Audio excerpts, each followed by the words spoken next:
We're getting ready for trout season, and I want to spend a little bit of time just showing you this type of stuff that you're going to need. Trout fishing, like any other fishing, if you follow the right techniques, it's actually very easy to catch fish. But if you have the wrong techniques, it's not so easy. So what we wanted to do was take a little bit of time to show you a couple different techniques that you can use, and hopefully this will help you get ready for trout season. So the first thing is line. One of the things I'd recommend is make sure you have a good quality line, and make sure it's a lightweight line. Lightweight line is going to help you cast further.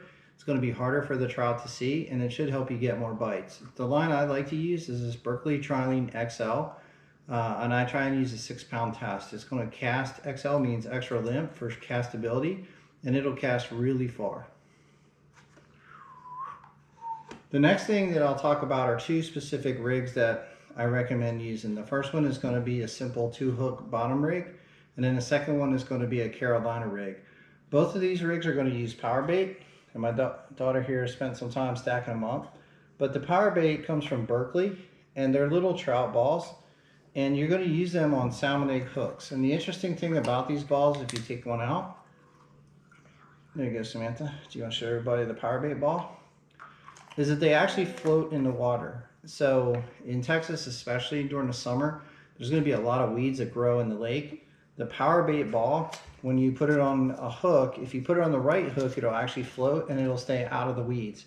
If your hook's too heavy, it's actually going to sink and you're not going to catch as many fish. So what I recommend using are what are called salmon egg hooks. They're these little gold hooks. I bought these from Eagle Claw, and then I also bought some online from eBay through LM Dixon, and these are also salmon egg hooks. I recommend a size 8 because those are really tiny, and what happens is when you take the hook and you put the ball on it, the weight of the hook is light enough that the power bait will actually float in the water. So you can see these hooks are pretty small. So if you take the power bait and you hook it on the hook, all you have to do is basically poke the egg so that the tip of the hook comes out the other side, and that's going to float in the water. So that's what you want to be able to do. Now there's two rigs that I recommend, and I'm going to teach you a very simple knot to tie to actually create these rigs. I'm using some large saltwater braid so that you can actually hopefully see the line, but this is the pink line. And what I'm going to do is I'm just going to take and double the line over itself like this. And then this is the tag end, this is the loop end. What I'm going to do is I'm just going to tie it into a loop like this. So just basically take the end where you've looped it, wrap it around the line one time, pull it tight, and that creates a simple loop knot. What I'm going to then do, I'm actually going to ask Samantha to do this. Samantha, this is about a 1/2 ounce to a 1 ounce weight. I'm going to take the loop of the knot and I'm going to stick it through the weight. So take that loop and push it through the hole in the weight. Like this? Yep, like that, and pull it through. No, push it through this hole right here, like this. So you push it through, and then you take your weight and you drop it through the loop, like that. So now the weight's hooked on itself, and you have that weight here. And then what I'm going to do is I'm going to go up about 12 inches. And I'm going to take that line and I'm going to double it over, and I'm going to make about a 3-inch section. And I'm going to do the same thing. I'm going to take the loop end, I'm going to wrap it around the line one time, and then one more time. And it's going to basically take a double overhand knot, tighten that up, and now I've created a second loop. So if my line was in the water, what you'd see is your line would be like this. You'd have the weight on the bottom. Here's your loop. You then take this loop and take the snell eye of the hook, push the loop through, pull it, and then take the hook and pull it through the loop in your main line, or in this case, the loop in the pink line. So having this little ball on there kind of helps, because then you're not worried about sharp hooks. You tighten it up, and now what you have is basically a bottom hook. Now, you see this is on the counter, but remember, when this weight floats, it actually floats up in the water. And that's what the trout are going to see. They're going to be floating along the bottom. They'll see that ball and they'll grab it. And then all you do to make the second rig is just repeat the same process. So from your first loop, go up about 15 inches and tie another 3 loop, and that's what you have.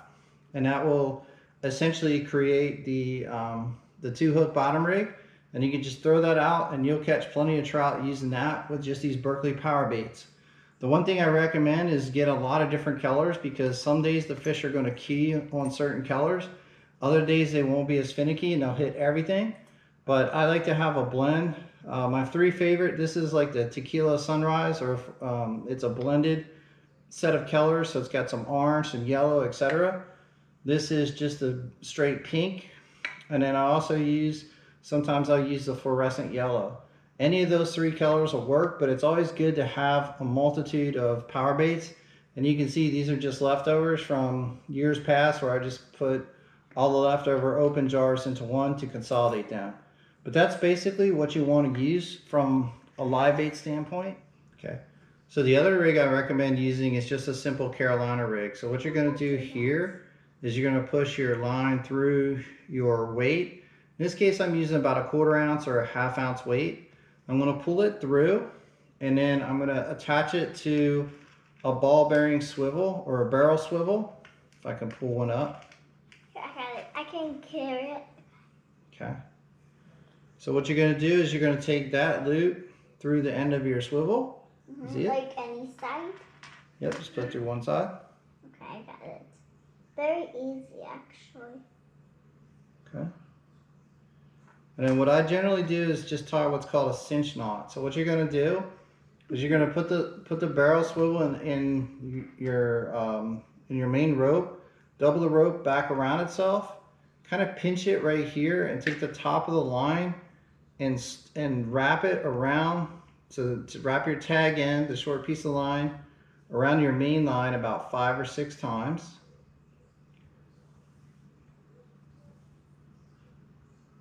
And then what you've done is you've created another loop. So you have your swivel, and you have a big loop, and then you have all your wraps. So then you take the end, your tag end, you push it through that big loop,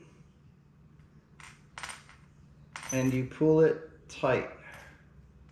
And what that'll do is that'll cinch that knot down, and it's actually called a cinch knot, and it'll stay on your swivel. So now, again, you can just take your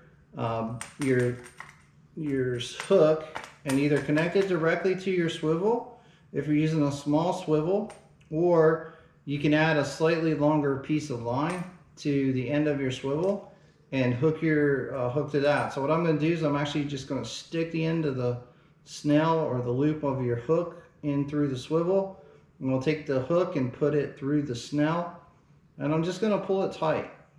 And what that does is it makes a little loop around your hook, around your swivel, and now that's gonna sit there. So what happens is when you throw this out, the weight is going to sit on the bottom again in the grass. The bait's going to float above the grass like this, and then as a fish comes, it'll see the bait and it'll take off and it'll pull, and it just kind of eases through your weight. The fish doesn't feel the resistance until it hits the end of your pole and pulls your line tight.